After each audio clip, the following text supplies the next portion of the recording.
जब तुमको लगे कि मेरी जिंदगी बड़ी कष्ट में चल रही है, बहुत दुख का जीवन चल रहा है, बहुत तकलीफ चल रही है, बहुत तकलीफ।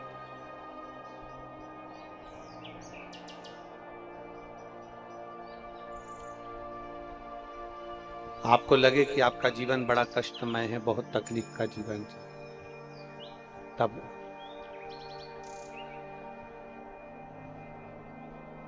अपने घर के बाहर कोई गमला हो, कोई स्थान हो, कोई पेड़ वृक्ष हो, उसकी मिट्टी को शिवलिंग के रूप में निर्मित करो। शिव जी की 5 बेटियां, आप भी हमारे साथ बोलेंगे, जया, विषहरा, श्यामली बारी, दौतली, देव। शंकर जी की 5 बेटियों का नाम लेते जाना है।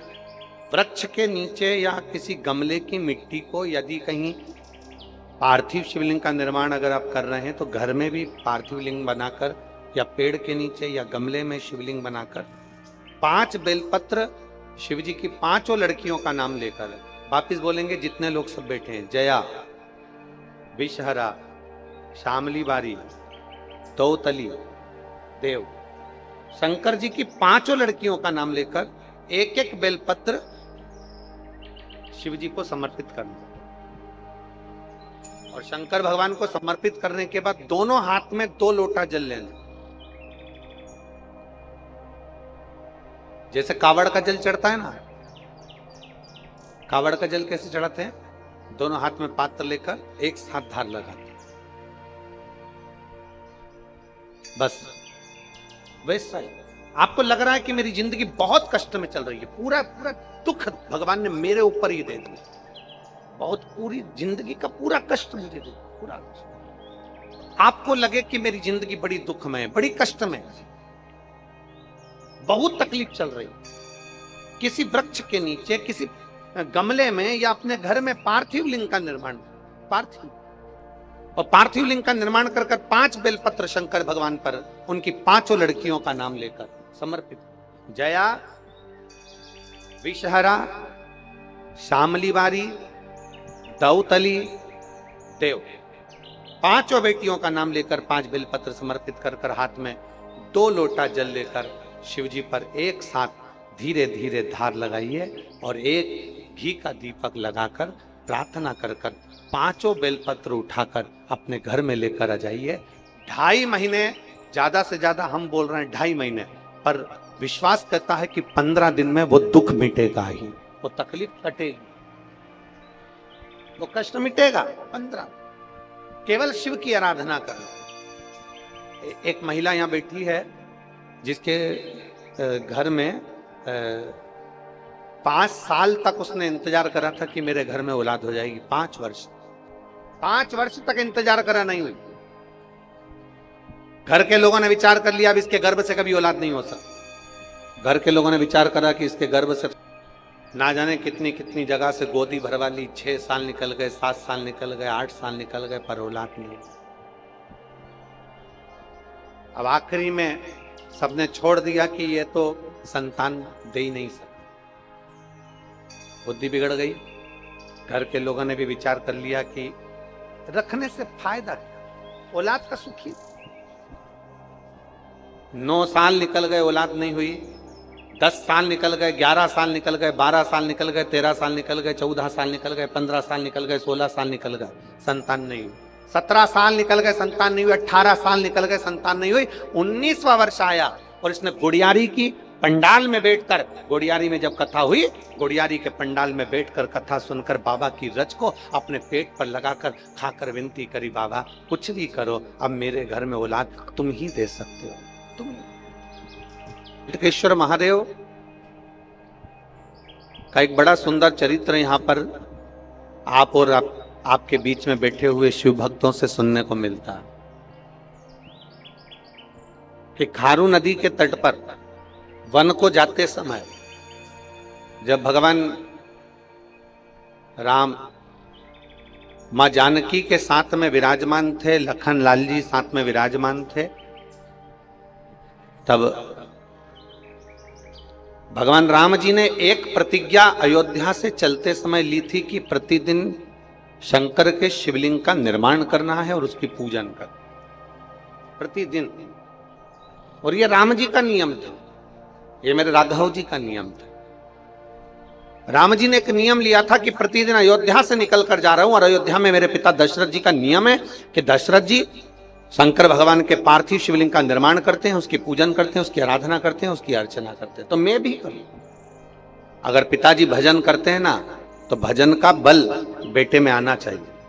पिताजी कीर्तन करते हैं तो कीर्तन का बल बेटे में आना चाहिए। पिताजी अगर सत्संग करते हैं तो सत्संग का बल बेटे में आना चाहिए।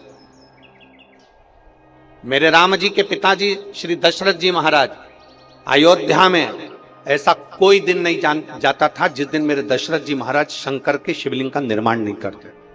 मेरे दशरथ जी महाराज अयोध्या की पवित्र भूमि पर शिवलिंग का निर्माण करते हैं, रोज प्रतिदिन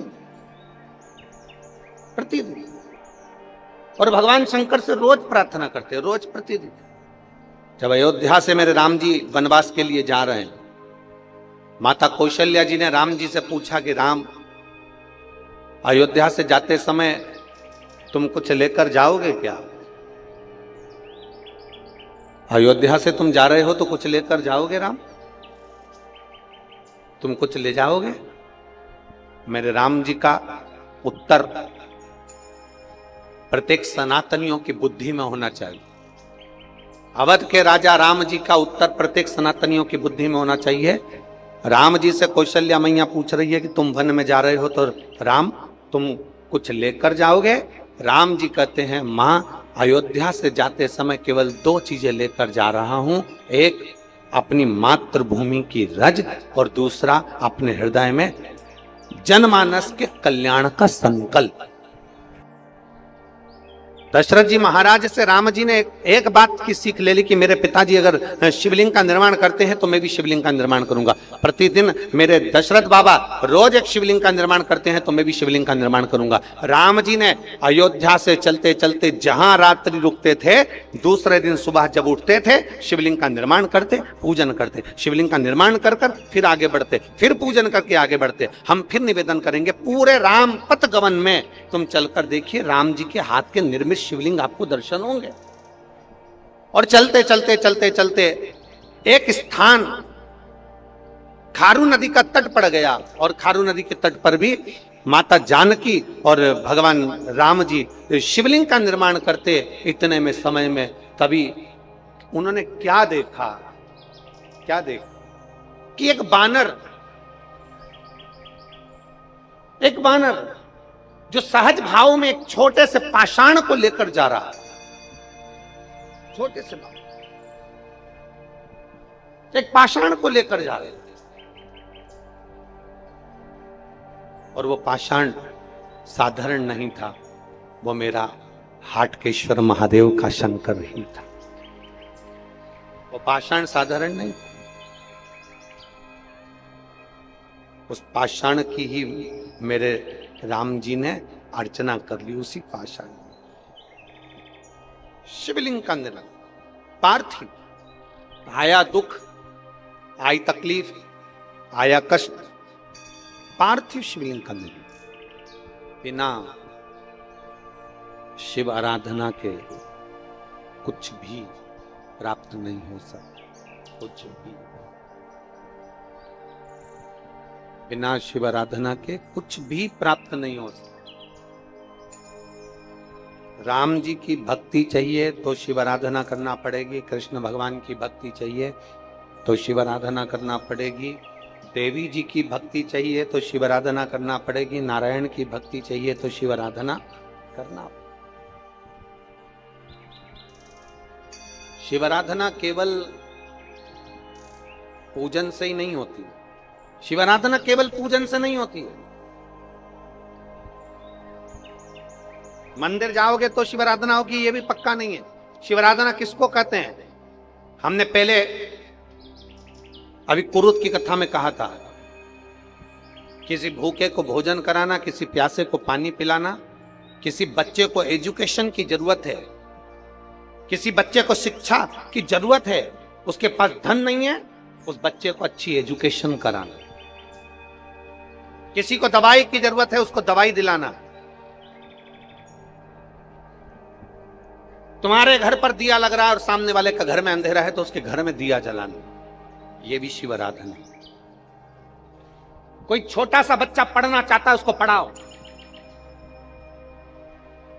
यहां जितने मेरे जीजा बैठे हैं, जितने मेरे भाई बैठे हैं, जितने पुरुष बैठे हैं और जितनी मेरी माताएं बैठी हैं, उनसे निवेदन करूंगा, एक आप अपने लड़के को पढ़ाना और एक किसी ऐसे बच्चे को पढ़ाना जिसको पढ़ने का शौक है और उसके पास में पैसा नहीं है, उस बच्चे को पढ़ाना। अपने बेटे को भी पढ़ाओ, बच्चे को भी पढ़ाओ, दोनों को पढ़ाओ। और पढ़ाते पढ़ाते जब तुम्हारा बेटा बड़ा होगा और जिसको तुमने विद्याध्ययन कराया है, एक साधारण जिसको पहचानते तक नहीं और उसको विद्या की जरूरत है, उसको पढ़ाया है, एक बार आपका बेटा आपके सामने मुंह चला देगा, आपका बेटा आपका अपमान कर देगा। पर जिसको तुमने एजुकेशन दिलाई है ना, जिसको पढ़ना था और पैसा नहीं था, उसको पढ़ाया है, वो मरते दम तक तुम्हारा एहसान माने, वो मरते दम तक तुम्हारा एहसान मानेगा। जिस बच्चे को एजुकेशन की जरूरत है, उसको उसके पास में पढ़ाई का पैसा नहीं है, उसको पढ़ाइए। उससे बड़ा कोई सुख नहीं है, उससे बड़ी कोई शंकर की आराधना नहीं है।